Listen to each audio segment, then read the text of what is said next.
All right, guys, we're back with another video, guys and girls. So far, the videos are doing really well. I'm really happy we could help people by teaching you about this stuff. You know, there is other YouTubers doing this type of thing, but hopefully not quite like we're doing it on here. And that's what really matters. We already helped a lot of people. I've seen the comments, a lot of people on the fish oil. Before we start this video, I do want to say I did order a bunch of other supplements that were recommended. Unfortunately, it just takes a while for steps to get here. So we're probably looking at Tuesday or Wednesday before we can do anything with that. We'll also be testing the fish oil and those supplements and see the toxicity. Today we're doing a video on how to check your blood pressure. This is a big thing because most people don't know how to do this. And this, I'm not trying to be funny, I'm not trying to be a smart ass or anything, but this is a problem.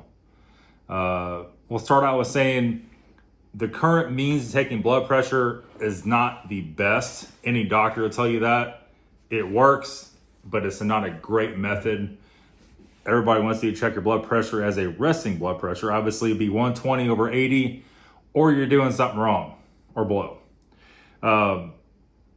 As we discovered that most people, especially if you're a little bit older, you're not gonna have a perfect blood pressure. And once you accept that, you kind of understand a little more about what's going on. You know, many years ago, not many, I forgot what exact year it was. I would say around 20 years ago, less 20 years ago, they changed optimal blood pressure. It used to be 140 over 90. Now they want you to have 120 over 80. And most doctors will do anything to get you to that number or below. Unfortunately, a lot of people can't function at that number or below. Like I said, it depends on the factors. So chances are when you go to your doctor's office, when you do this at home, it's not being taken correctly. I'm not saying everybody, I'm saying a lot. You know how I know that? I've been to many doctors about this problem, and just in general, I've never once had them take it correctly. Now, I have friends and relatives that work at doctor's offices, and some of those do it correctly. I'm not saying that at all. I'm just saying this is a bad problem. I don't know if this is not being taught correctly in schools or what. I'll give you, for instance, I was at my doctor a while back, and they walk you in the back. That walk might be 50 foot, it might be 500 feet in the back, depends on where you're going and what it is. They'll set you down. As soon as your butt hits the bench or the chair, they slap it on your arm. And that's fine, but that's not fine. That's not going to give you your right reading. And if you ever heard the term white coat syndrome, a lot of that is being taken improperly and you not being able to relax. Anytime you go to the doctor, you get a high reading, don't freak out. And a good doctor will ask you, okay, well, what's your reading been at home? Because that's what really matters. And a lot of blood pressure checkers, I'm gonna link this in the description. This is one I use. I've been using this for years. I've recommended this to many people over the last couple of years. It's not that expensive. If you're looking for a good quality cuff, this is a arm cuff, not a wrist. You never wanna buy the wrist ones. And this is a pretty easy way to take it. It's battery, it takes double A's in the back. So you don't have to be next to a plug-in when you take it. What you're gonna want to do to start off with is always take it on my left arm. You can take it on either arm.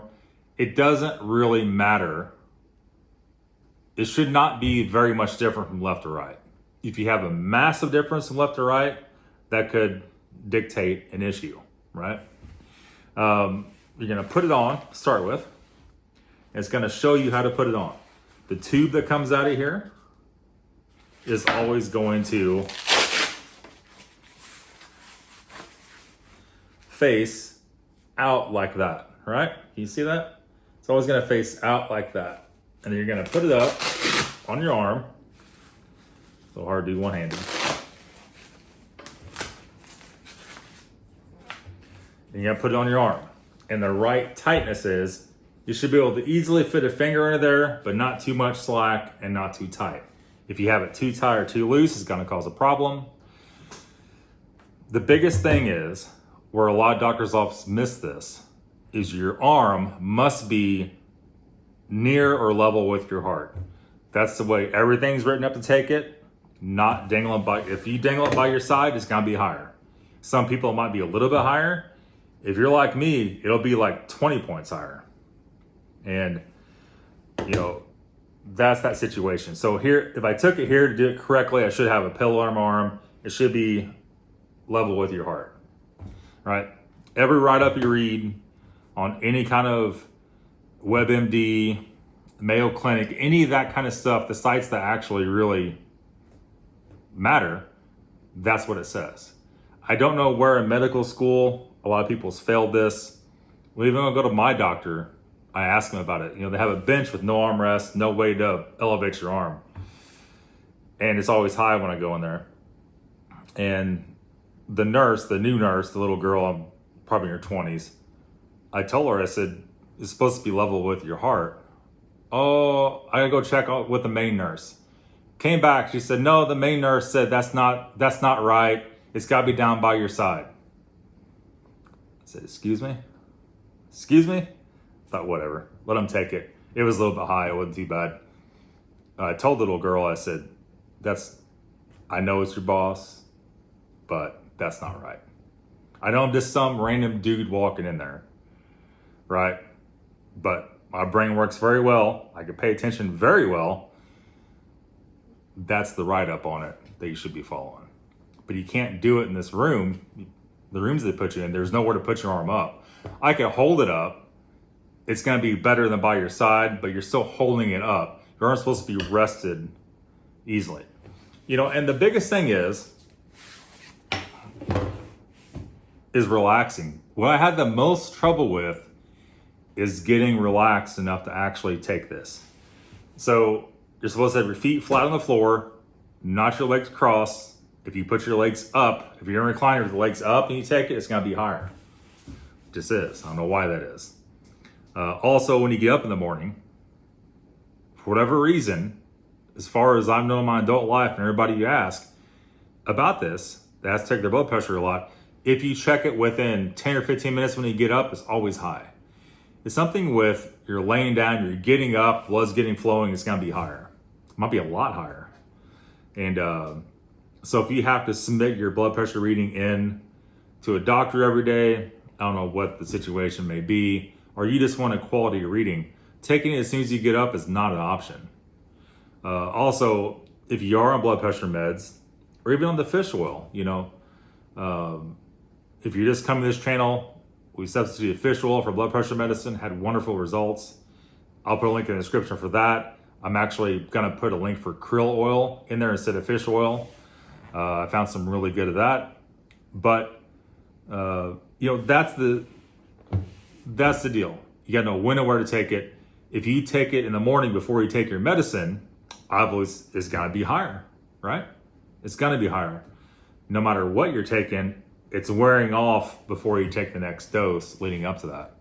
So if you took it the night before, even the morning before, and you're gonna get up in the morning right before you take your medicine, check it, that's not the way it is. You need to give at least an hour after you take your blood pressure medicine or krill oil or fish oil, at least an hour to let it get saturated in your skin.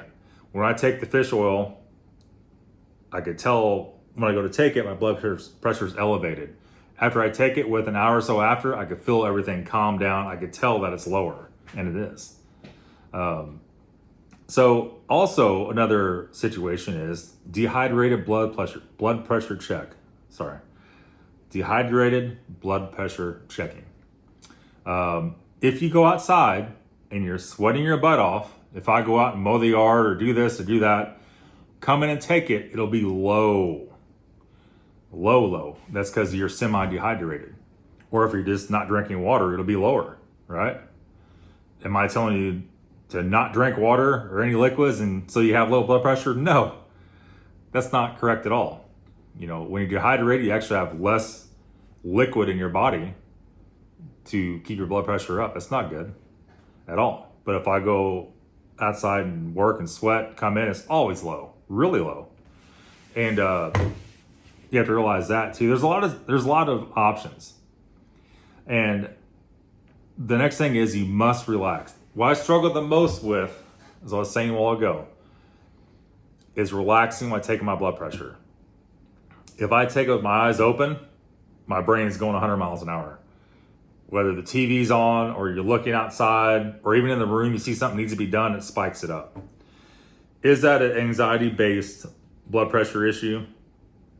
I don't know. There's still little information out there on that. We'll talk about that in another video in the future. But I basically have to sit still. You're supposed to be sitting for at least 5 minutes or more with your arm elevated correctly. The best way I could do it is close my eyes. And if any point in time you start thinking about stuff while your eyes are closed, oh, I need to do this. Oh, I forgot to do this. That blood pressure reading is garbage. Garbage. And if I get myself relaxed, I can have a perfect reading every time. The trick is turning off your brain, turning off everything to get that reading. Now, I've asked cardiologists, doctors, everyone about this. What is your non-resting blood pressure supposed to be? That is a question nobody can answer. Nobody. No guidelines. We don't check it that way, is what the cardiologist told me. So that tells me there's more work needs to be done.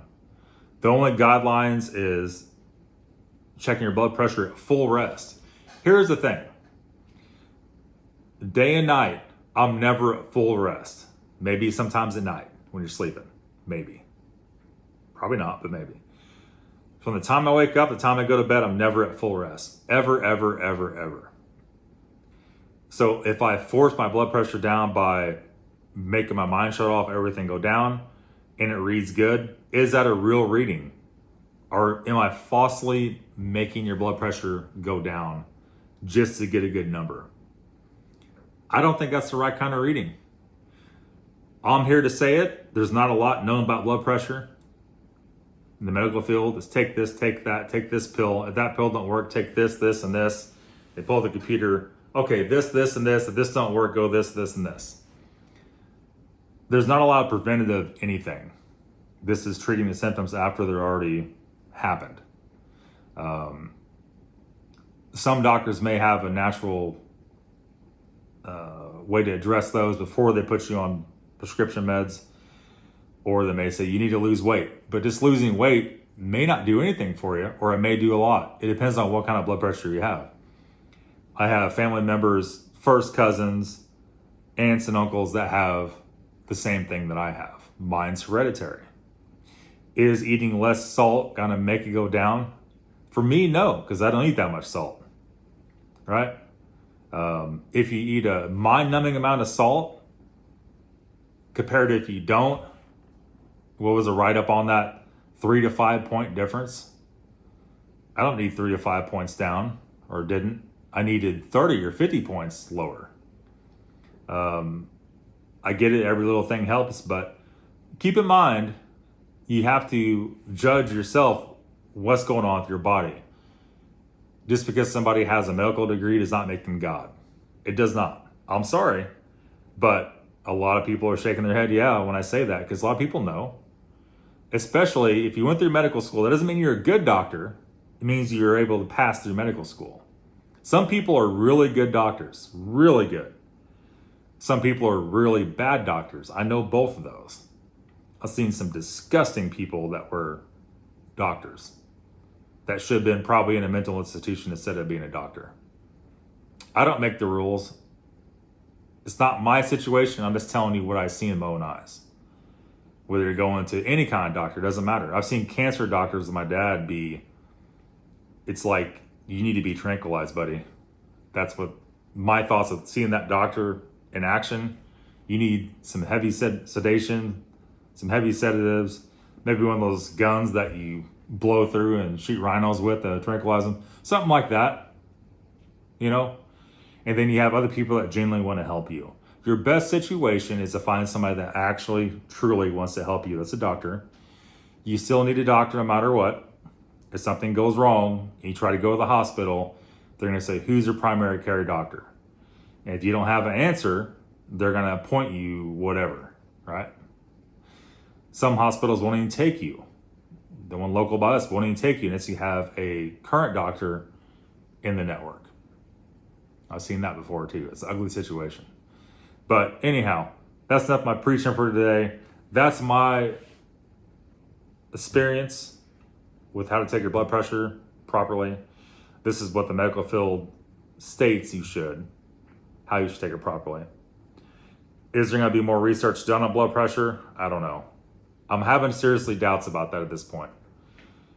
I mean, they say there's research being done, but I see a lot of stoppage at this, take this pill and take that pill, and that's where it stopped. So that's why we're here, trying to help you guys out, trying to save some people. I think we already have probably saved some people. It makes me very happy. That makes these videos worth doing. You always have some people that are angry in the comments. We're probably less than 1%. 99.9% have positive stuff to say.